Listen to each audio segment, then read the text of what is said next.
प्रणाम इंडिया। न्याय की बात में आपका स्वागत है। मैं हूं प्रेम कुमार। मेरे साथ जुड़ी हैं देश की जानी मानी सामाजिक कार्यकर्ता और राजनीतिक विश्लेषक मीनू जैन जी। हम चर्चा कर रहे हैं संभल पर। संभल जो अब विषय हो गया है, संभल एक शहर का नाम नहीं रह गया है, मुद्दा बन चुका है। संभल जहां राहुल गांधी आज जाना चाहते थे, प्रियंका गांधी भी साथ में थी, लेकिन उनके कार्यक्रम बनने के बाद से ही संभल के डीएम ने दिल्ली से संभल तक के रास्ते में जो जिले पड़ते हैं उन सभी जिलों के डीएम और एसपी को सूचित कर दिया था कि वो राहुल गांधी को संभल न आने दें और वहां 10 तारीख तक के लिए बाहर के व्यक्ति को संभल आने से रोकने का आदेश जारी कर दिया गया था। सुनने में तो ऐसा लगता है कि जब यह आदेश जारी था तो राहुल गांधी को जाने की जरूरत क्या थी, राहुल गांधी क्यों जा रहे थे जब प्रशासन मना कर रहा था। लेकिन दो बातें हैं इसमें। एक तो ये कि राहुल गांधी ने कार्यक्रम बनाया तो 10 तारीख तक के लिए प्रतिबंध लगा दिया, तो क्या कोई कार्यक्रम, राजनीतिक कार्यक्रम नहीं होंगे। और दूसरी बात है कि राहुल गांधी आम आदमी भी नहीं है और आम नेता भी नहीं है। राहुल गांधी संवैधानिक पद पर बैठे हैं और वो पद है नेता प्रतिपक्ष।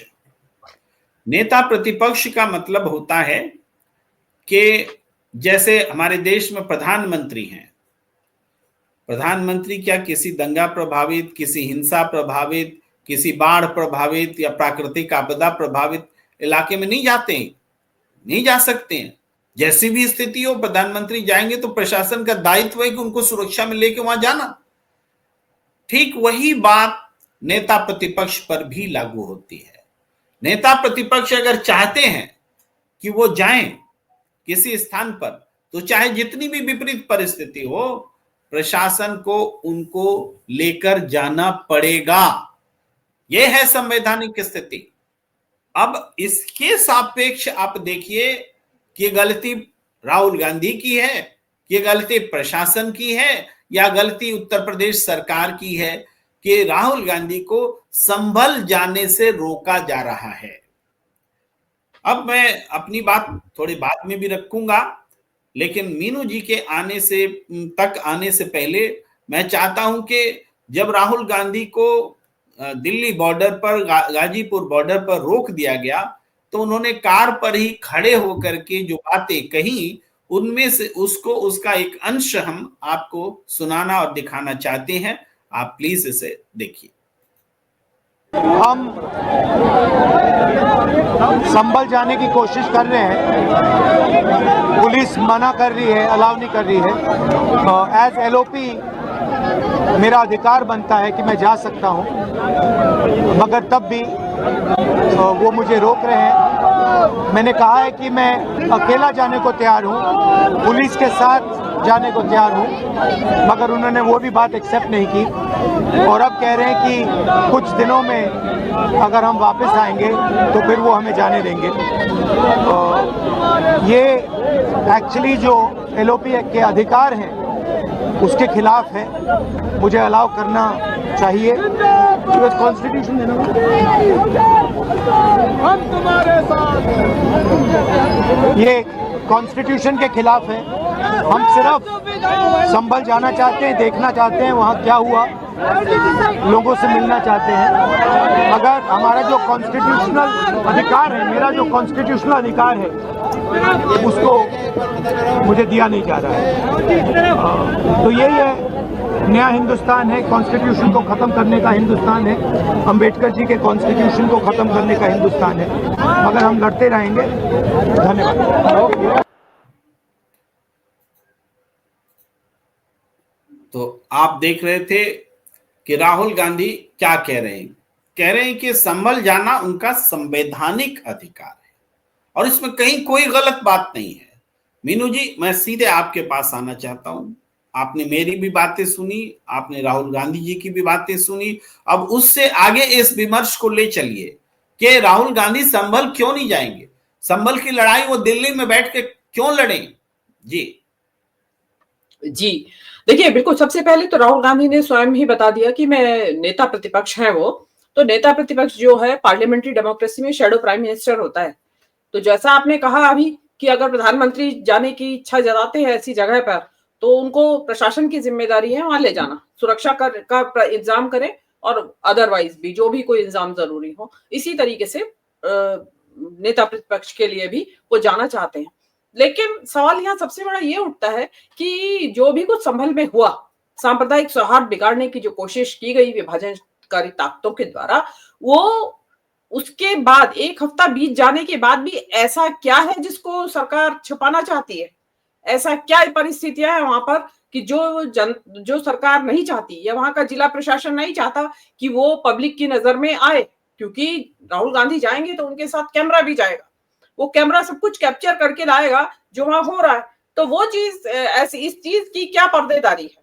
दूसरा बात, राहुल गांधी कोई ऐसा नहीं है कि वो किसी के ब्याह शादी में या किसी दोस्त की बर्थडे पार्टी में जा रहे हैं। वो वहां जा रहे हैं कि वहां पे देश का जो ये एक सांप्रदायिक सौहार्द और जो एक सामाजिक ताना बाना है उसको बिगाड़ने की कोशिशें हो रही हैं। और उसकी शुरुआत तो काफी पहले हो चुकी थी, लेकिन उसका जो दूसरा अध्याय शुरू हुआ है वो संभल से शुरू किया गया है। वो संभल से शुरू होता हुआ अभी अजमेर शरीफ दरगाह पहुंच गया है, अभी बदायूं की किसी मस्जिद पहुंच गए, और हर एक राज्य में जगह जगह नई नई इस तरीके की खबरें आ रही हैं कि मस्जिद के नीचे मंदिर, शिव मंदिर है मस्जिद के नीचे। इस तरीके के जो न्यायालयों में एक याचिकाओं की बाढ़ सी आ गई है।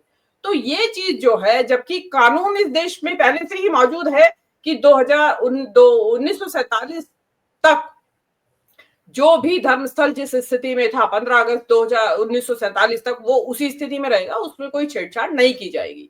लेकिन अनफॉर्चुनेटली उसी बीच में 2020 में ये अपने चंद्रचूड़ महोदय का एक 2022 में हमारे जो चीफ जस्टिस रिटायर हुए हैं उनका एक जजमेंट आया तो उसके दौरान उन्होंने टिप्पणी की थी कि इसको सर्वे तो किया जा सकता है इन इमारतों का, जो कि चाहे भले ही उनको 1947 की स्थिति तक कायम रखा जाए। लेकिन चंद्रचूड़ जो थे वो जस्टिस थे, न्यायाधीश है, सर्वोच्च पद पे आसीन थे। उनको क्या मालूम नहीं था कि इस देश में जो भी धार्मिक स्थल है उसके सर्वे का मतलब क्या होता है और उसका आफ्टर इफेक्ट क्या होगा? बिल्कुल साफ पता चलता है। जो भी व्यक्ति इस देश का नागरिक है, यहाँ रहा है, विदेशी की मैं नहीं कह रही हूँ, मैं इस देश के किसी भी नागरिक को, वो किसी भी राज्य से बिलोंग करता हो, उसको मालूम है कि जिस तरह की टिप्पणी जो चंद्रचूड़ साहब ने की थी उसके क्या रिपरकशंस, उसके क्या साइड इफेक्ट्स होंगे और उसके बाद क्या माहौल बिगड़ेगा। और वो ही संभल में हुआ। और जो उसको दोहराने से तो क्या फायदा है कि क्या हुआ संभल में कि आनन फानन में आप सर्वे का ऑर्डर दे दिया गया और शाम के 6 बजे सर्वे हो भी गया। आप ये देखिएगा। तो वो चीजें जो हो रही हैं उसको जो मीडिया के द्वारा दिखाया जा रहा है और असलियत क्या है। तो राहुल गांधी वो जानने के लिए जाना चाहते थे। और एक ये कि जो वहां बिगाड़ हुआ है सांप्रदायिक सद्भाव का, देखिए इस तरह की घटनाएं हमेशा के लिए समाजों के बीच में एक दरार पैदा कर देती हैं। और यहाँ तो दरार पहले से ही पैदा कर रहा है, सत्ता प्रतिष्ठान लगा हुआ है पैदा करने में कि कपड़ों से पहचाने जाते हैं 80-20 है और भैंस दे देंगे और मंगलसूत्र छीन के दे देंगे, मकान दे देंगे छीन के। ये सब चीजें जो चल रही थी ऑलरेडी, तो उसमें जो ये संभल की घटना हुई है इसने एक हथौड़े का वार किया है। जो कि चिंता ये है, जो Rahul Gandhi as a opposition leader, उनकी चिंता ये है कि इसको यहाँ रोका जाए। क्योंकि देखिए राहुल गांधी का वहां पहुंचना अपने आप में उसका एक सांकेतिक महत्व भी है कि विपक्ष के नेता का वहां जाना डेफिनेटली एक इसका प्रभाव पड़ेगा। जी मीनू जी, यहाँ थोड़ा सा हम दर्शकों के लिए ये बात साफ कर दें कि संभल का मतलब क्या है। आपने भी बहुत सारे बातों को जोड़ा है संभल से कि संभल की स्थिति, हालात क्यों ऐसे बने हैं। देखिए संभल के कई मायने, एक मायने जो कि डीवाई चंद्रचूड़ की टिप्पणी के बाद जो पेंडोरा बॉक्स खुला है पूरे देश में, कि देश भर में कहीं भी कोई खुदाई की मांग कर ले और उसकी खुदाई एएसआई करने लग जाए। तो इससे ये एक स्थिति ये है, उसका परिणाम भी संभल है। और संभल सिर्फ खुदाई हो रही है ये नहीं है, उसके उससे जुड़ा हुआ जो परिणाम है वो संभल बताता है एक भविष्य में की भयावहता को बताता है कि कैसे सांप्रदायिक समरसता टूटने वाली है, सांप्रदायिक सौहार्द खत्म, मतलब सांप्रदायिकता बढ़ने वाली है और सौहार्द खत्म होने वाला है, वो बताता है। कि उसकी प्रक्रिया भी आप देखते हैं कि अदालत का आदेश होता है और सबसे प्राथमिकता में आकर के उसका सर्वे होने लगता है। एक दिन नहीं होता है, 2 दिन होता है, दूसरे दिन होता है, नारा लगाते हुए मंदिर में प्रवेश करते हैं, मस्जिद में प्रवेश करते हैं और वहां मौजूद जो मुसलमानों की भीड़ है उनमें एक शक शुबा पैदा होता है। पुलिस बल वहां फोर्स तैनात कर दिया जाता है, जैसा कि रामगोपाल वर्मा जी ने कहा कि वहां पर टंकी से पानी छोड़ दिया गया था, तो लोगों को लगा कि जैसे मस्जिद तोड़ा जा रहा हो। तो ऐसे में फिर पत्थरबाजी की स्थिति शुरू हुई और फिर गोली चली और तमाम बातें हुई हैं। लेकिन ये दूसरा पहलू हुआ। इसके अलावा हालांकि मैं थोड़ी बात ये भी कह लेता हूं कि राहुल गांधी क्यों जाना चाहते हैं। राहुल गांधी देख रहे हैं कि एक पीड़ित वर्ग जो है, इस पूरे मसले में पीड़ित वर्ग अल्पसंख्यक और सिर्फ मुस्लिम है, क्योंकि जो भी खुदाई का प्लान है उसमें मुसलमान टारगेटेड हैं। उसमें अगर कहीं विरोध प्रदर्शन और उनको उकसावे वाली कार्रवाई होती है और वो पत्थर चलाते हैं तो पत्थर चलाने वालों पर मुकदमा भी होता है, उन पर गोलियां भी चलती है, वो घायल भी होते हैं, वो मरते भी हैं, उनके मस्जिद पर के बारे में कैरेक्टर भी उन्हीं के मस्जिद का तय हो रहा है। ये सारी बातें एक समुदाय से जुड़ी है जो अल्पसंख्यक है। भाई देश तो बहुसंख्यक है, बहुसंख्यक की सरकार है, बहुसंख्यक का न्यायालय है, बहुसंख्यक का समाज है, सब कुछ है। तो अल्पसंख्यकों को सुरक्षा देने का दायित्व भी बहुसंख्यक का होता है, ये कोई तुष्टीकरण नहीं है। बहुसंख्यक का दायित्व है कि अल्पसंख्यक को सुरक्षा दे, क्योंकि हिंदुस्तान में बंटवारे के बाद जो अल्पसंख्यक रह गए, जो मुसलमान हिंदुस्तान को चुना, जिन मुसलमानों ने, उन्होंने हिंदुओं के भरोसे हिंदुस्तान को चुना कि हम आपकी शरण में, आपकी सरपरस्ती में हम रहेंगे और मिलजुल कर रहेंगे। और अगर भेदभाव होने लग गया तो समाज का ताना बाना टूट जाएगा। तो इसके लिए उनके जख्मों पर मरहम लगाना जरूरी है। राहुल गांधी मरहम लगाने जाना चाहते हैं, आंसू पोंछना चाहते हैं, चाहे वो मणिपुर गए थे, चाहे संभल गए थे। इसके और भी मायने हैं और हम बाकी एक दो और जो मतलब है उस पर भी हम चर्चा करेंगे। लेकिन मीनू जी, राहुल गांधी के संभल जाते समय उनको रोकने का जो बात है, तो क्या ये लड़ाई रुक जाएगी? संभल जाने नहीं देंगे राहुल गांधी को तो मुद्दे खत्म हो जाएंगे? क्या असंतोष खत्म हो जाएगा? असंतुष्टि का कारण खत्म हो जाएगा? क्या भविष्य में फसाद नहीं होंगे? क्या जिन लोगों की जाने गई उनको कोई मुआवजा नहीं मिलना चाहिए? उनको उपद्रवी कहेंगे जिनको मारा गया, जो मारे गए, किसी के भी हाथों मारे गए हैं लेकिन मारे गए हैं। तो अगर वो उपद्रवी हैं तो मानिए कि पुलिस की गोली से मारे गए, अगर उपद्रवी नहीं है तब मानिए कि किसी हिंसा में मारे गए हैं। तो हर हाल में आपको पुलिस की गोली से मारे गए हैं तो गोली पुलिस सरकारी लाइसेंसी बंदूक से नहीं चला रही है, तो यहाँ पुलिस कल्प्रिट है, यानी पुलिस हत्यारी है। अगर आप मानते हैं, देखिए 2-3 बातें आ रही हैं, ध्यान दीजिएगा कि पुलिस अगर गोली चलाती है तो लाइसेंसी पिस्तौल से चलाएगी, तो हम मान सकते हैं चलिए उपद्रवी को आपने मारा। लेकिन अगर गोली लाइसेंसी नहीं है तो इसका मतलब मरने वाला उपद्रवी नहीं है, हिंसा का शिकार है, तो उसको मुआवजा मिलना चाहिए। और उसके अगर पुलिस ने गोली चलाई तो हत्यारी है पुलिस, इसकी जांच होनी चाहिए। बहुत सारे एंगल है। संभल एक ऐसा प्रयोग बन गया है कि अगर इस प्रयोग को छोड़ दिया जाएगा तो देश के अलग अलग हिस्सों में ऐसे ही प्रयोग होंगे और फिर देश फिर एकजुट नहीं रह पाएगा। इस देश के नागरिक अपने संविधान से संरक्षित महसूस नहीं करेंगे। जी मीनू जी। बिल्कुल, देखिए आपने जो बताया वो बहुत जरूरी है। मतलब आप जिनके जो पीड़ित हैं इस सारी हिंसा के, वो भी इस देश के नागरिक हैं, वो बाहर से नहीं आए, वो यहीं पैदा हुए हैं, उनके पुरखे भी यही थे। जो आपने अभी कहा कि वो पाकिस्तान नहीं गए, यहीं रह गए, किसके भरोसे? हिंदुओं के भरोसे। लेकिन अब जो राहुल गांधी जा रहे हैं तो उसको एक इन्होंने नाम दे रखा है तुष्टीकरण।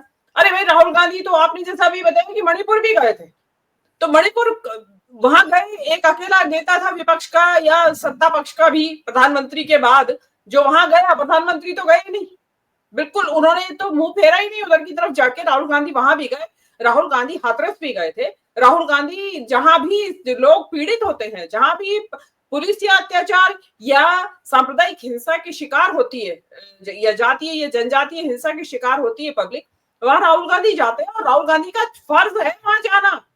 प्रेम जी, अगर राहुल गांधी नहीं जाते तो हम और आप ही कहने लगते कि राहुल गांधी ने वहां जाने की कोशिश भी नहीं की। कोशिश तो करते, जाने देते या ना जाने देते वो एक अलग बात थी, लेकिन राहुल गांधी गए हैं इसलिए और उनका जाना वहां पे फर्ज है। एटलीस्ट अगर राहुल गांधी वहां पहुंच भी नहीं पाए हैं तो वो जो पीड़ित बैठे हैं वहां पे, उनको एटलीस्ट सोशल मीडिया पे देख के ये दिलासा तो मिला होगा कि यस, कोई है हमारी खैर खबर लेने के लिए, कोई है जो हमारे बारे में बात कर रहा है। तो ये जो ये सिलसिला शुरू हुआ है, इसके ऊपर रोक लगाना जरूरी है, क्योंकि जो आपने मेरे से सवाल किया कि ये रुकेगा क्या कब सिलसिला, ये सिलसिला रुकेगा नहीं।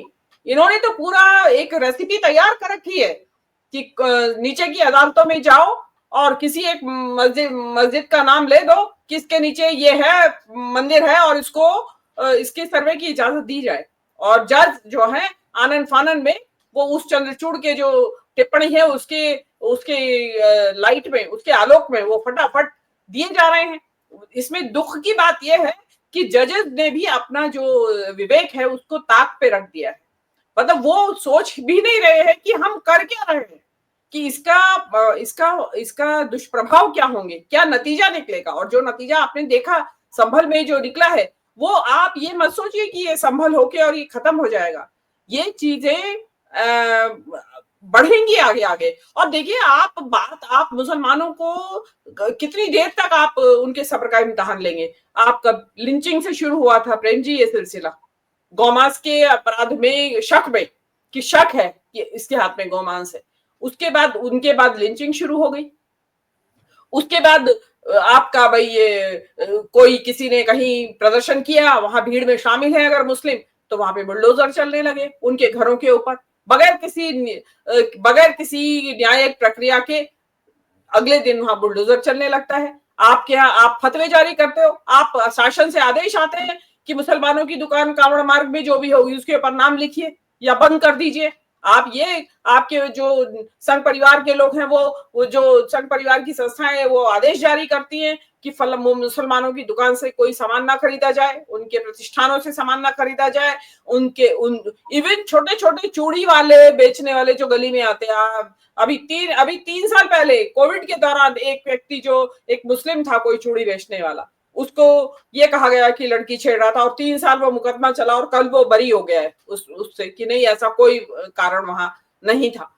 तो वो चीजें आपने एक तरह से उत्पीड़न नहीं जारी है, आपका अनेक तरीके से आपने उत्पीड़न जारी किया। अब ये नया शुरू हो गया है जो ये संभल का हुआ है, उससे पहले ज्ञानवापी का था, क्योंकि ज्ञानवापी में जो चंद्रचूड़ साहब ने जो जजमेंट दिया था उसका नतीजा ये है। और ये अभी आगे तक कहां तक चलेगा, क्योंकि जो विभाजनकारी शक्तियां हैं वो मानेंगी नहीं, उनके हाथ में एक बहुत अच्छा टूल आ रहा है, अनलेस कि सुप्रीम कोर्ट इस जो जजमेंट है इसका रिवीजन ना करे। जी मैं प्रियंका गांधी की एक बाइट सुनाना चाहता हूं। इसी मौके पर वो भी साथ थी राहुल गांधी के, जब रोका जा रहा था गाजीपुर बॉर्डर पर। प्रियंका गांधी ने उस समय उपस्थित लोगों के बीच क्या कहा, हम आपको सुनाते हैं। है वो गलत है। राहुल जी नेता प्रतिपक्ष हैं, उनके संवैधानिक अधिकार होते हैं, वो बाकी लोगों से अलग होते हैं, उनको रोका नहीं जा सकता इस तरह से। उनका संवैधानिक पद है, संवैधानिक अधिकार है कि उनको अलाउ किया जाए कि वो पीड़ितों से मिलने जाएं। उन्होंने ये भी कहा कि मैं अकेला चले जाऊंगा, यूपी की पुलिस के साथ मैं अकेला चले जाऊंगा, मुझे अकेला ले जाइए। वो भी करने के लिए तैयार नहीं है, पुलिस वालों के पास कोई जवाब नहीं है। शायद उत्तर प्रदेश की स्थिति क्या ये है कि आप इतना भी नहीं संभाल सकते, तो फिर आप इतना गर्व से क्यों कहते हैं कि लॉ एंड ऑर्डर आपने संभाल रखा है यूपी में। तो आप सुन रहे थे प्रियंका गांधी बोल रही थी। मीनू जी, आपसे ही प्रतिक्रिया लेता हूं कि प्रियंका गांधी जो सवाल उठा रही है कि नेता प्रतिपक्ष हैं, पुलिस की के साथ वो जा सकते थे, और राहुल गांधी कह रहे थे कि मैं अकेला जाने को तैयार हूं, पुलिस के साथ जाऊंगा। तब क्या दिक्कत थी? क्या पुलिस को अपने ऊपर भरोसा नहीं है कि राहुल गांधी के साथ वो जाएंगे तो वहां दंगा फैल जाएगा, क्या अशांति हो जाएगी? राहुल गांधी को परिजनों से मिलाना है, पीड़ित के परिजनों से मिलाना है, तो ये मिलाने से वहां कौन सी अव्यवस्था फैल जाएगी? पुलिस अपनी मौजूदगी में एक आदमी को ले जाकर के परिजनों से नहीं मिला सकती। तो लगता है कि पुलिस की मर्जी नहीं चल रही थी, किसी और की मर्जी पुलिस पर हावी थी, अन्यथा कोई कारण नहीं था। संवैधानिक एक मजबूरी थी कि पुलिस को ले जाना चाहिए था, लेकिन उन सब मजबूरी से वो ऊपर थे, क्योंकि उनको निर्देश कोई और दे रहा था जो कि संवैधानिक पद का भी सम्मान करने को तैयार नहीं रहे होंगे। क्या कहेंगे आप तीनों जी? जी बिल्कुल, देखिए रोकने का मकसद ही यही था, क्योंकि देखिए वहां पे खाली पीड़ित नहीं है, वहां 5 युवा मरे हैं वहां पुलिस की गोली से तथाकथित तौर पे। तो जो मरे हैं लोग, देखिए कुछ ना कुछ स्टोरी का दूसरा पहलू भी होता है। आप जो मीडिया ने, मेन स्ट्रीम मीडिया ने जो हमें सर्व कर दिया या जो सरकारी वर्जन आ गया, उसके ही बेसिस पे हम अपनी राय नहीं बना सकते। हमें दूसरी तरफ का वर्जन जानना जरूरी है। उसमें जो बताया जा रहा है कि जो पहले दिन वो 6 बजे शाम को सर्वे करने के लिए जो टीम पहुंची थी, वो तो शांतिपूर्वक वापस आ गई थी सर्वे करके, जो भी उन्होंने किया होगा सर्वे में। ये अगले दिन सुबह 6 बजे, आप टाइम देखिए, दोनों टाइम आउट्स, कोई ये सरकारी कार्यवाही का समय है शाम के 6 बजे या फिर सुबह के 6 बजे? ये कोई, हमने तो कभी नहीं सुनी इस तरह की कार्यवाहियां, और जो जिसमें कि आपको पता है कि कम्युनली सेंसिटिव मामला है ये। तो वहां पे आप सुबह ही 6 बजे पहुंच जाते हैं और नारे लगाते हुए पहुंचते हैं, वहां पे भीड़ पहुंच जाती है। सर्वे करने के लिए भीड़ जाती है क्या किसी भी जगह का? भाई अगर सर्वे करने जा भी रहे हैं तो जो वकील हैं और जो सरकारी साथ में मुलाजिम होंगे वो जाते, या पुलिस होती जो भी उनके साथ सेफ्टी के लिए होती। बाकी इतनी भीड़ और जो नारे लगाती हुई जा रही है, और आप जो बताया आपने कि वहां पानी टंकी का न पानी खोल दिया तो उससे अफरा तफरी जो मची, तो उसका ये नतीजा था। आप इस तरीके की परिस्थितियां पैदा क्यों करते हैं? मतलब आपने पहले दिन शाम को 6 बजे कोशिश की वहां पे सांप्रदायिक तनाव बढ़ाने की, नहीं बढ़ा, तो आप फिर ट्राई करने गए सुबह 6 बजे। आप सर्दियों का मौसम है और सुबह 6 बजे वहां आप मस्जिद में पहुंच जाए करने, तो डेफिनेटली एक रिएक्शन आएगा, और आप किसी के सब्र का इम्तिहान कब तक लेंगे? फिर अगर आपको वहां से रिटेलिएशन आता है तो उसके लिए परेशान नहीं होना चाहिए। मतलब कितनी देर तक एक व्यक्ति आपकी इस उत्पीड़न को बर्दाश्त करता रहेगा? और आप दरगाह पे पहुंच गए हैं, ये अभी तो मस्जिद ही थी। दरगाह तो सूफी परंपरा की निशानी होती है, सूफी परंपरा होती है। सूफी परंपरा तो बहुत समृद्ध परंपरा है, इस देश की गंगा जमनी संस्कृति का एक वाहक है वो। तो आपने उसको भी अपनी जद में ले लिया, और उसके भी आपने सर्वे की तैयारी शुरू कर दी है।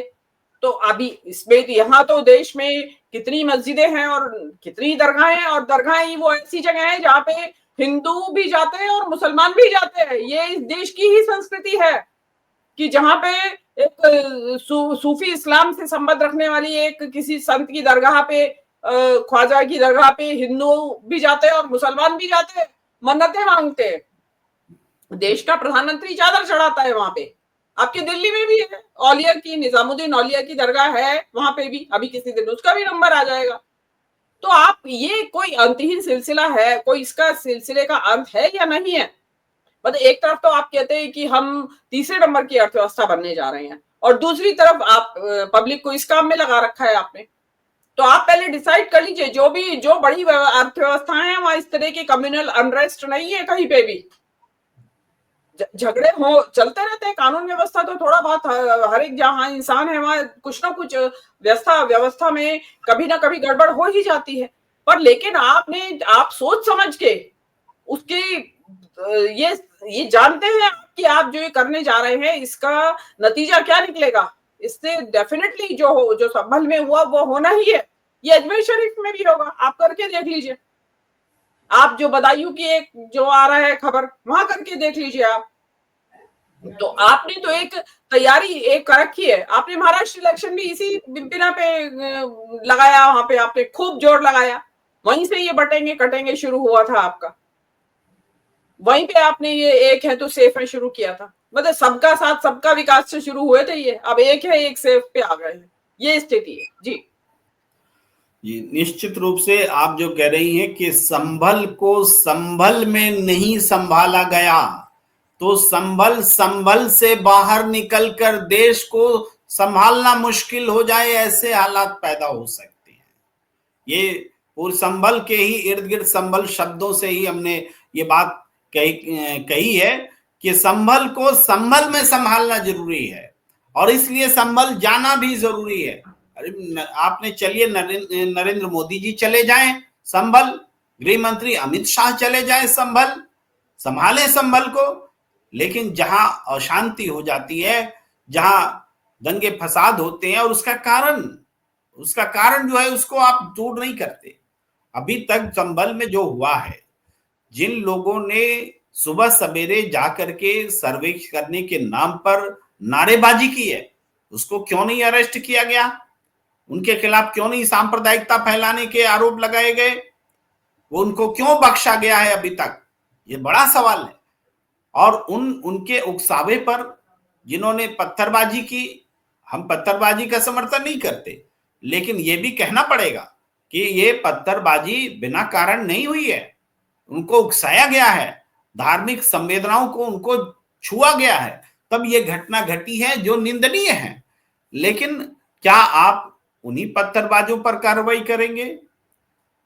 जो लोग मारे गए हैं संभल में, आप उसी पक्ष पर कार्रवाई करेंगे? उनके जख्मों पर जो नमक छिड़क रहे हैं उनको आप कुछ नहीं कर रहे, और उनके जख्मों को जो मरहम लगाना चाहते हैं उनको आप वहां जाने भी नहीं दे रहे हैं। तो ये पक्षपात तो आज भी जारी है। राहुल गांधी को अगर संभल जाने नहीं दिया जा रहा है तो ये पूरी तरीके से सेलेक्टिवनेस है, जो पक्षपात है वो है, क्योंकि राहुल गांधी आम व्यक्ति नहीं है, आम नेता नहीं है, संवैधानिक पद पर बैठे हुए नेता प्रतिपक्ष हैं। उनको इच्छा है जाने की तो आपको ले जाना पड़ेगा। जैसे अगर राष्ट्रपति चाहे कि हमें जाना है किसी जगह पर तो आपको ले जाना पड़ेगा। सेना बुला के ले जाइए या पुलिस बुला के ले जाइए, वो आपकी जिम्मेदारी है। अगर पुलिस बोलती है हम नहीं ले जा सकते हैं तो और सुरक्षा मांगे, क्यों नहीं ले जा सकते हैं? आपको और सिक्योरिटी तो चाहिए कि शासन और सरकार से भी बड़ी कोई शक्ति काम कर रही है इस देश में। इसका मतलब है प्रशासन नाकाम है, नकारा है, कोई काम कर नहीं है। और काम कर नहीं है तो छोड़ दो प्रशासन, सौंप दो, सेना के हवाले कर दो। इस सरकार के रहने का मतलब क्या है? ये बहुत सारे सवाल जनरेट होते हैं यहाँ पर। अगर राहुल गांधी को रोका गया है तो अब संभल अब एक छोटा मुद्दा नहीं रह गया है, संभल देश का मुद्दा है। संभल आने वाले समय में हर जगह पैदा न हो, इसके लिए ये चिंता का भी विषय है और शरारती तत्वों के लिए एक मौका भी है कि संभल जैसी स्थितियां और जगह हम पैदा करेंगे। ये दोनों स्थिति, अब इसको रोकने वाली शक्ति और इसको बढ़ाने वाली शक्ति के बीच का ये संघर्ष है, और कौन किसके साथ खड़ा है ये देखने वाली बात है कि क्या इस संभल को संभालने वाले के साथ रहा जाए कि संभल को बिगाड़ने वालों के साथ रहा जाए। ये आज स्थिति बन आई है। तो निश्चित रूप से हम एक बार फिर राहुल गांधी के उस बयान को सुनाना चाहते हैं, और आप सुनिए, क्योंकि राहुल गांधी ने बहुत महत्वपूर्ण बात कही है, ये सुनना बेहद जरूरी है, इसलिए हम दोबारा सुनाना चाह रहे हैं। नमस्कार। हम संभल जाने की कोशिश कर रहे हैं, पुलिस मना कर रही है, अलाउ नहीं कर रही है। एज एलओपी मेरा अधिकार बनता है कि मैं जा सकता हूं, मगर तब भी वो मुझे रोक रहे हैं। मैंने कहा है कि मैं अकेला जाने को तैयार हूं, पुलिस के साथ जाने को तैयार हूँ, मगर उन्होंने वो भी बात एक्सेप्ट नहीं की और अब कह रहे हैं कि कुछ दिनों में अगर हम वापस आएंगे तो फिर वो हमें जाने देंगे। ये एक्चुअली जो एलओपी के अधिकार हैं उसके खिलाफ है, मुझे अलाउ करना चाहिए। कॉन्स्टिट्यूशन देना हम तुम्हारे साथ, ये कॉन्स्टिट्यूशन के खिलाफ है। हम सिर्फ संभल जाना चाहते हैं, देखना चाहते हैं वहाँ क्या हुआ, लोगों से मिलना चाहते हैं, मगर हमारा जो कॉन्स्टिट्यूशनल अधिकार है, मेरा जो कॉन्स्टिट्यूशनल अधिकार है उसको मुझे दिया नहीं जा रहा है। तो यही है, नया हिंदुस्तान है, कॉन्स्टिट्यूशन को खत्म करने का हिंदुस्तान है, अंबेडकर जी के कॉन्स्टिट्यूशन को खत्म करने का हिंदुस्तान है, मगर हम लड़ते रहेंगे।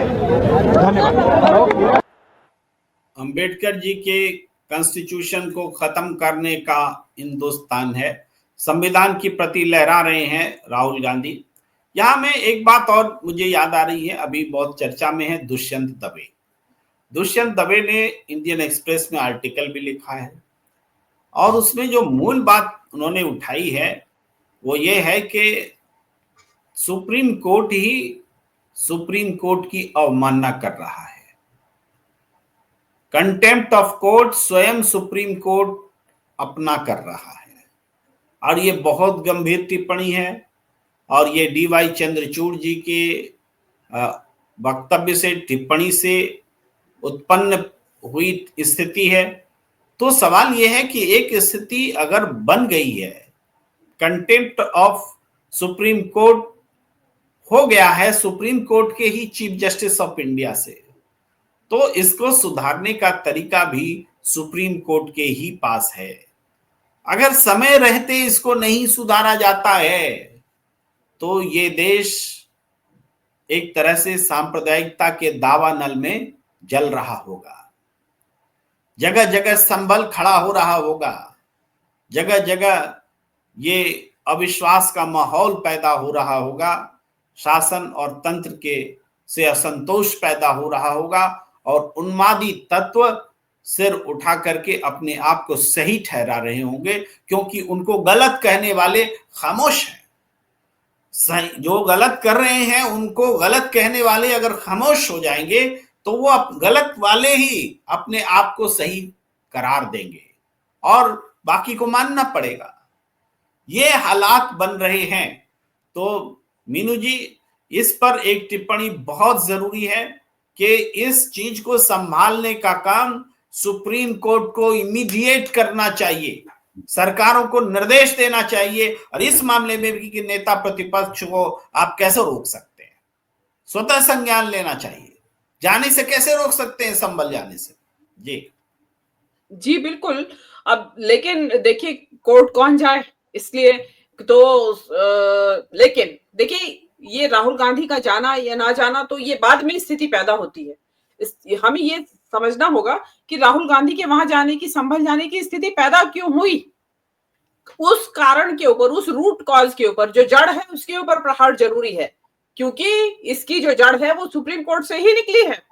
मैं चंद्रचूड़ के नाम लिए बगैर भी अगर हम बात करें तो एक वहीं के न्यायाधीश के किसी एक जजमेंट से निकली है ये दिक्कत, उस जजमेंट से ये पैदा हुई है। तो जहां से ये दिक्कत पैदा हुई है, जहां जड़ है इसकी, वही जड़ में प्रहार करे, वो काट के फेंके उस जड़ को सुप्रीम कोर्ट। वह जरूरत ही नहीं पड़ेगी राहुल गांधी को जाने की। देखिए अगर इस तरीके के सांप्रदायिक उन्माद फैलते रहेंगे तो राहुल गांधी भी कहां कहां जाएंगे। मतलब अगर आपने देश में आग लगाने की तैयारी कर ही ली है तो राहुल गांधी कहां कहां पहुंचेंगे उस आग को बुझाने के लिए। तो उसके लिए जरूरी है कि सुप्रीम कोर्ट को चाहिए कि ये इसके ऊपर, इन निचली अदालतों के ऊपर रोक लगाए। जैसे उन्होंने अभी तो फिलहाल अजमेर शरीफ की दरगाह में कहा है कि अभी आप कुछ नहीं करेंगे, लेकिन आगे भी इसके ऊपर रोक लगाई जाए। तो ये चीजें, ये जो एक कानून देश के अंदर विद्यमान है और आप उसकी धज्जियां उड़ाते हुए आप किसी एक न्यायाधीश की टिप्पणी की आड़ में आप इस तरीके का मचा के रखेंगे, आपने तांडव मचा रखा है। और उसमें गलती निचली अदालतों की जजों की भी है, जो सबसे ज्यादा दबाव में आते हैं। अब उन्हीं को क्या करें?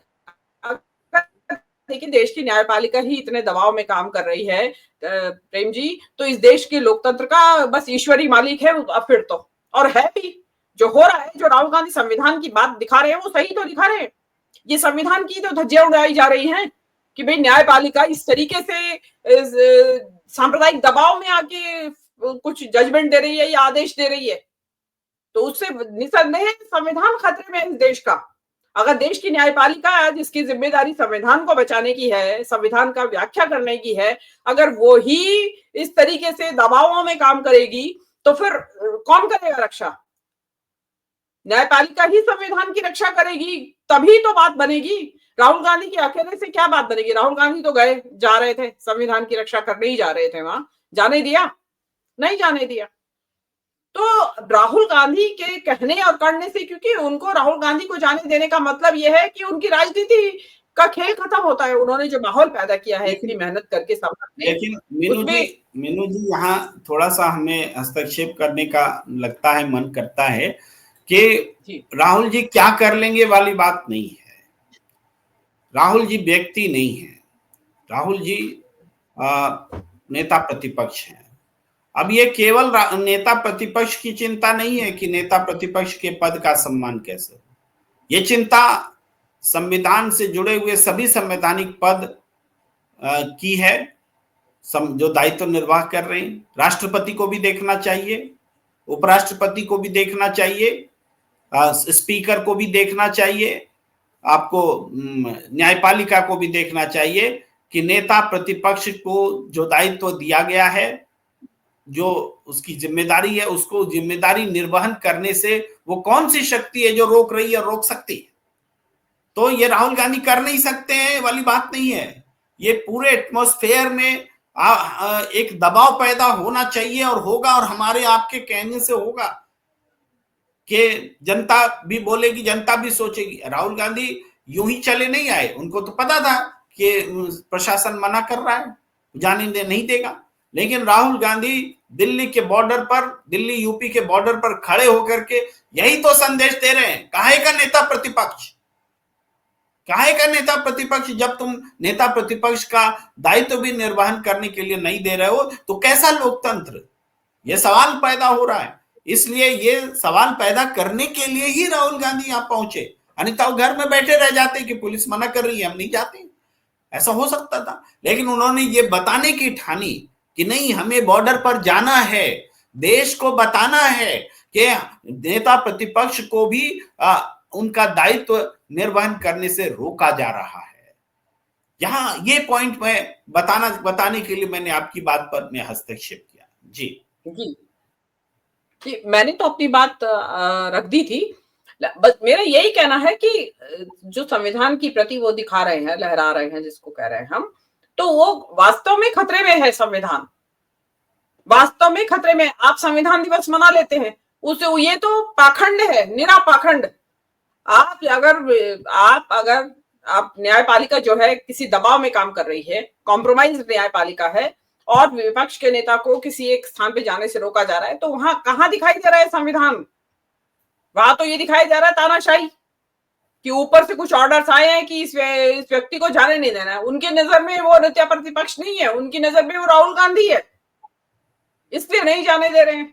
उनकी जो राजनीति है और उन्होंने जिस तरीके से जो मेहनत लगा के वहां माहौल तैयार किया है संभल में, वो माहौल सुधरने की गुंजाइश बनती है राहुल गांधी के वहां जाने से। लेकिन मीनू जी, ऑफिशियली देखा जाए तो जो चिट्ठी संभल के अधिकारी ने जिलाधिकारियों को और एसपी के लिए जारी की थी कल, जिसमें गौतम बुद्ध नगर, गाजियाबाद, अमरोहा, बुलंदशहर, ये जिले शामिल थे, तो उसमें स्पष्ट रूप से बारंबार राहुल गांधी जी के नाम से पहले नेता प्रतिपक्ष लिखा गया है। यानी सबको पता था कि नेता प्रतिपक्ष आ रहे हैं, फिर भी वो लिखित ऑर्डर में उनको रोकने की बात की जा रही है। ये तो पक्का सबूत है, लिखित सबूत है कि नेता प्रतिपक्ष की अवमानना हो रही है।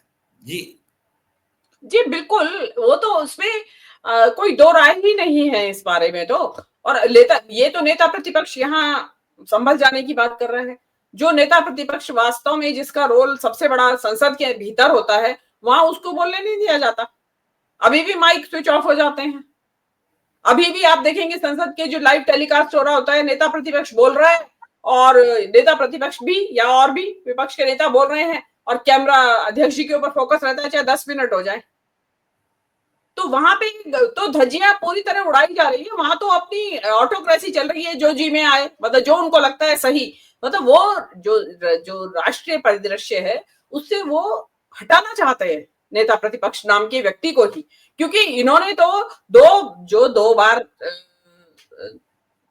2014 और 2019 के चुनावों के बाद में इन्होंने तो नेता प्रतिपक्ष का किसी को दर्जा दिया ही भी नहीं था, मतलब इवन इतनी सहृदयता या बड़ा दिल नहीं दिखा पाए मोदी जी। ये तो यहाँ जब 99 सीट्स आ ही गई कांग्रेस की तो उनको मजबूरतन देना पड़ा, क्योंकि 10% से ज्यादा टोटल स्ट्रेंथ का जो 10% होता है उससे ज्यादा सीटें कांग्रेस की आ गई थी, इसलिए मजबूरतन देना पड़ा। अब तो वो उनके सिर पे आके बैठ गया है तो आपको देना भी पड़ेगा दर्जा प्रतिपक्ष। लेकिन वो अपने तरफ से पूरी कोशिश करते हैं, हर चंद कोशिश करते हैं, हर बार कोशिश करते हैं कि इस पद का जो राहुल गांधी के जो अधिकार हैं उसको किसी भी तरीके से अंडरमाइन किया जाए। मतलब वो आप कहते रहिए हम नेता प्रतिपक्ष है, लेकिन वो तो उतारू है कि संविधान में लिखा होगा वो तुम अपने पास रखो। वो अब उनका तो मकसद ये है कि जो हमारी राजनीति है, विभाजनकारी राजनीति या कटेंगे बटेंगे की राजनीति जो है, वो उसी को इस वक्त चलाना चाहते हैं। और इस वक्त जब से 2024 में जून में ये 240 सीटों पे आके रुक गई है भाजपा, तो उसके बाद से तो आप देखेंगे कि उग्रता बढ़ी है और चौगड़ी हो गई है, बल्कि जो चुनाव से पहले इस तरीके की उग्रता माहौल में नहीं थी। अब तो इनको ये लगता है कि शायद जो 240 सीटों का जो कंपेंसेट करने वाली बात, उनका जो क्षतिपूर्ति हुई है, उसको हम इसी जरिए से पूरा कर सकते हैं कि जितना सांप्रदायिक उन्माद इस देश में बढ़ाया जा सके, जितना इस देश को सांप्रदायिक लाइन पे बांटा जा सके, उतना ही उनके फायदे में रहेगा। और अभी वक्फ बोर्ड वगैरह भी उनका भी चल रहा है, मतलब हर तरफ से जो मुस्लिम संस्कृति है, मुस्लिम जो आर्थिकी है उनकी, या उनका जो सामाजिक जो रवायतें हैं, हर तरफ से उसके ऊपर आक्रमण है। तो एक कौम कहां तक आपका इस तरीके के जो हमले हैं वो किसी सीमा तक बर्दाश्त करेगी? 10 साल हो गए बर्दाश्त करते करते, लेकिन इनकी तरफ से हमले रुके नहीं और उल्टे तीव्र हो गए। तो उसको रोकना विपक्ष के नेता की जिम्मेदारी है। इतिहास पूछेगा, राहुल गांधी अगर आज खड़े नहीं होंगे, खड़े हुए हैं वो, कि आप कहां थे जब ये सब हो रहा था इस देश में, तो राहुल गांधी बता सकते हैं कि मैं गाजियाबाद के बॉर्डर पे खड़ा था, सड़क पे मैं एड्रेस कर रहा था पब्लिक को, और मैं बता रहा था कि क्यों नहीं जाने दिया गया। जी निश्चित रूप से राहुल प्रियंका ने योगी मोदी सरकार को बेचैन कर दिया है, और इस बेचैनी का ही ये नतीजा है कि राहुल गांधी को वो संभल जाने नहीं दे रहे हैं। क्यों लड़ाई लड़ रहे हैं राहुल गांधी संभल की? इस बातचीत में अब तक स्पष्ट हो गया होगा कि ये संविधान बचाने की लड़ाई है, ये आम नागरिकों के रक्षा की लड़ाई है, ये देश को एकजुट रखने की लड़ाई है, ये सांप्रदायिक सौहार्द बनाए रखने और बचाए रखने की लड़ाई है, ये सांप्रदायिकता को परास्त करने की लड़ाई है और सांप्रदायिकता को संरक्षण देने वालों के खिलाफ लड़ाई है।